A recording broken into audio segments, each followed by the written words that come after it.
Hey, good afternoon. It's March 21st, 2022, 2:47 p.m. my time, and yet another infuriating day. Look, the talk is really as it has been for the past 3 weeks around, the Russian invasion of Ukraine. And while that has its own set of circumstances, the big stuff that I've been paying attention to is whether or not there seems to be solidarity amongst what we call the BRIC nations. So that would include Brazil, Russia, India, China, and also Iran and several others. And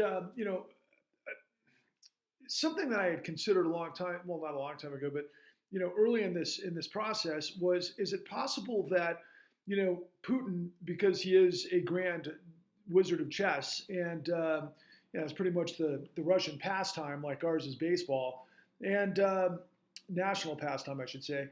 And I couldn't see Putin invading Ukraine if he understood the tripwires that were involved through the Western economic sanctions that sprung from this program I hadn't heard before prior to it being in usage, but it's called SWIFT. It's like this Western financial system that includes most of the Western European democracies, and I'm sure a smattering of countries around the world, power players and that sort of thing, that use the SWIFT system to be able to transfer large money, piles of money for whatever kind of trade is involved. And I'm talking like oil or minerals or any number of huge items that the world depends on, and we're talking probably billions and billions of dollars. And so when the United States or the West was able to basically choke the Russian economy immediately, I thought to myself, was there any way that Putin wouldn't have known that was going to happen? And so as we started to see this thing play out, it looked as though there could be some sort of triangulation, if you will, between China specifically, because there was reports immediately of China, having its air force circle around Taiwan. They've had this long, ongoing controversy over Taiwan, which the motherland of China wants to reincorporate, and that's been a battle between the tiny brother of China, but a democratic brother at that, and obviously an ally to the West. I mean, since World War II, right? So it seemed from a geopolitical perspective that would make sense, but then there was more to it than that, because I kept thinking to myself, is there at any moment a reason to collapse or try to trigger a collapse of the American dollar as the global reserve currency? Because that gives us incredible leverage that enables this insane system that I've been able to map out for you for the last couple of weeks. But the last few days, it appears that this could be the real sort of lever if we were on a seesaw, and that's the actions of Saudi Arabia. And Saudi Arabia apparently is in discussions with China to be able to start trading Saudi crude in the yuan, which is the denomination of the currency, the Chinese currency. And that would be a potential trigger, or maybe even just a something to read into. But I mean, I don't know how fast or quickly it would affect global markets. But let's take a quick look at what's happening in the markets today. So it looks like things are down pretty big time, not as big as they might have been, but the long and the short of it is, we saw markets rebound last week with all this really insanely bad news, from inflation to the war in Ukraine and so on and so forth. And now Saudi Arabia is, potentially basically going to just, move on to a huge trading partner like China. And China apparently purchases 25% of Saudi crude. Now, put this into the matrix. But it all intersects with the con first and foremost, and I'll get that into just 1 minute. But it's mostly infuriating because nobody understands how and why, and also it shows what a lot of people, particularly in independent media, can't bring themselves to say. Although I will say Sagar and Crystal Ball got closer than I've ever seen them today.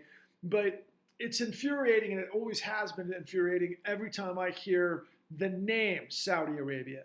So Saudi Arabia apparently wasn't returning President Biden's calls last week, and whatever this geopolitical dance is with, rationing or, putting pressure on Russia and using all the leverage that we have at our disposal. And of course, the relationship with Saudi is incredibly important to the United States, especially going back to when we got off the gold standard and we became, a nation that used fiat currency after Bretton Woods and during the Nixon administration. But why that matters was because Saudi became the swing producer that did all of its trade in dollars, which, really in the global commodities market, gold just switched into oil.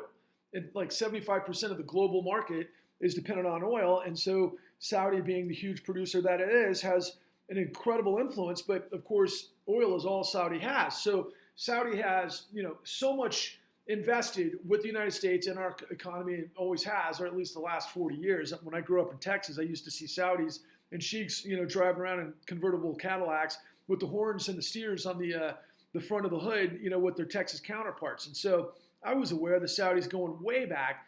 And then, of course, after 9/11, we had seen all of the different telltale signs of what, Osama bin Laden was up to long before 9/11.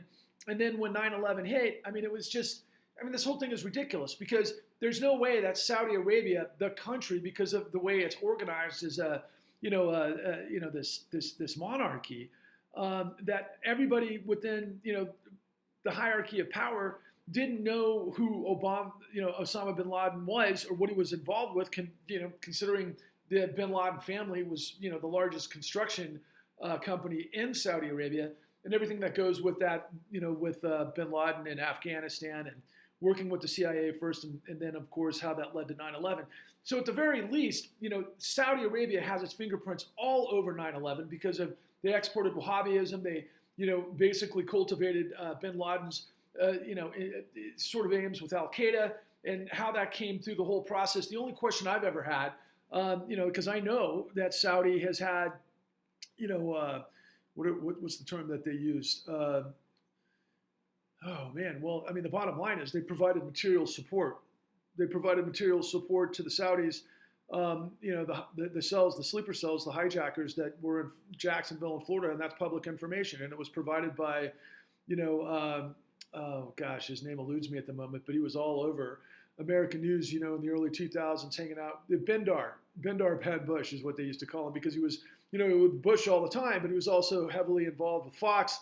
And, it was worth $40 billion, I think, back in the early 2000s. I don't know how much he might be worth now. But the long and the short of it is his wife was providing material support. So, come on. The intersection of Saudi is all over 9/11, and nobody, especially in media, ever just calls a spade a spade. It's like hush hush. Only the smart people get to know, because the relationship between Saudi and swing producer and backstopping the American currency and so forth has really been hush hush ever since 9/11, which has just disgusted me, and it should disgust you, considering if you have any idea, and I encourage for all of you young people to go to YouTube and just watch over and over and over, like we did at the time, watching the Twin Towers pancake and pulverize all the people that were on it, that just vanished into thin air, and everything else that constituted. In the aftermath of 9/11, did we go after Saudi Arabia? No, we did not go after Saudi Arabia. Of course, we went into Afghanistan, landed there for 20 years, Iraq, and all the madness that led to Syria. But look, all of that being equal, the point that I'm trying to make in terms of this, hodgepodge of stupidity and enormous, sellouts and betrayal and everything else, is that Saudi is looking to, basically, I think, maybe maneuver global markets into the yuan, which of course would then pull the tripwire on this debt financing that the United States has been involved with really for decades, but blew up in 2008 based on everything that I've been laying out for you. And then ultimately, just so you know, here's the frickin' rut. So China could be a partner with Russia, and it would make a whole lot of sense, right? Geopolitically, because of Eurasia and all of the resources and the assets and the power that could potentially create a whole new world order, because the world order has always been, in our lifetimes, at least going back to the aftermath of World War II, and the United States has been, the single power player in that structure, of which leads to the US dollar as the global reserve currency, which enables us to do insane things to the Federal Reserve that has basically completely evaporated the American middle class, because we killed the golden goose and then we replaced it with debt financing. And the only ones who make out like that, like bandits, are the middlemen who are at the apex of the financial structure, and that's what we are. And that's what I've been trying to tell you ever since. And here's the most important thing that I need you guys to remember. Just in case things go super, super sideways, before I make that point, I do need to make this point about China. China could go and become this, this incredible power, which it already is, of course. In fact, probably the most important power in the world, given its manufacturing base. But with Russia and all the minerals and everything that they're doing, and all of the other countries that could be involved, it could really, pull the plug on American power. But ultimately, China's involved with the same problems that we were. It was always about debt financing, and its real estate market, I think, was valued at something like $66 trillion, and I think that it's 20% of their economy, and it's in a free fall right now because all of their, huge, their investment banks and their real estate operations are doing the same thing that the United States and our hedge funds and our companies and these super big real estate companies have been doing, really, that led up to '08 and then everything that's happened since. It's the same kind of thing. So when you look at this global strata about, potentially, a power shift, and maybe the American century is, go by the wind like, it did for the British and the Dutch and whatever other empires you can think of throughout history, because that kind of happens. That, each empire has kind of a life cycle, and we could be in our final legs. But the point of all of this, okay, is we had 9/11, and our bad guys at the apex who get paid from this entire system looked the other way. They didn't care about their colleagues who got pulverized in 9/11. They didn't care about all the troops who had to go into Fallujah in Iraq and all the suffering that created, not to mention for the, the populations that were in those countries that had nothing to do with 9/11. They might have been involved with a lot of other stuff, but I don't know if it would have, created a war, if it hadn't been for 9/11, of course. There was obviously a lot of problems before that. But look, the bottom line is what you've got to understand is that the power matrix of this country, the financiers of this country, the guys who operate, 50 freaking levels higher than you and 100 spaces faster and more, in front of you. I heard one of these giant hedge fund guys say today that the whole point of his operation is that the smart people know what game to play and win. And they do that at the expense of dumb people. So that means really everybody who's not in on it are a mark. That's who you are. That's why I'm trying to get you fired up. We've got this insane power structure that doesn't give a goddamn rat's ass about you, about our country, about the principles of the United States. They're like water, man. They just go where the opportunity is, and you're expendable. What I'm trying to do is to basically shake you out of your slumber so that you get hip to the game, because if you're going to be a citizen, you can't be fucking chattel. What is chattel? Chattel rhymes with cattle. So like you're a cow, you're a pig, you're being led to slaughter because you don't know you're on the assembly line. I'm trying to make you become the citizen that we all have a birthright being in the United States, because many people over our history fought and died in the blood and the treasure that were given to make you free and independent, to be able to not get played. You can't even comprehend the sacrifices that came before you. So here we are. So I hope I can get you to wake up. I hope you can understand that I'm the guy that's actually bringing you the truth that nobody else will.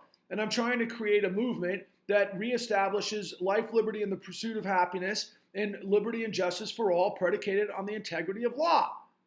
Because right now we have a corrupt system. It's been corrupt for a very long time.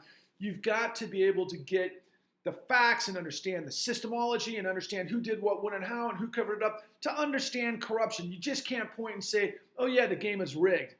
You got to know how the game is rigged. And what I'm trying to bring to your attention. And if 9/11 wasn't enough to wake you up, if 2008 wasn't enough to wake you up, who knows what the hell COVID is in that big mix. But I can tell you what, World War III, for what end? And I don't know if we're going to have World War III or not. It seems like this whole system of rich people just stealing from all the stupid poor people around the world was working just fine. So why would Putin want to shake it up? Well, apparently he didn't like having, SWIFT over his head and American financial markets being able to sabotage his economy overnight. So maybe that had something to do with it.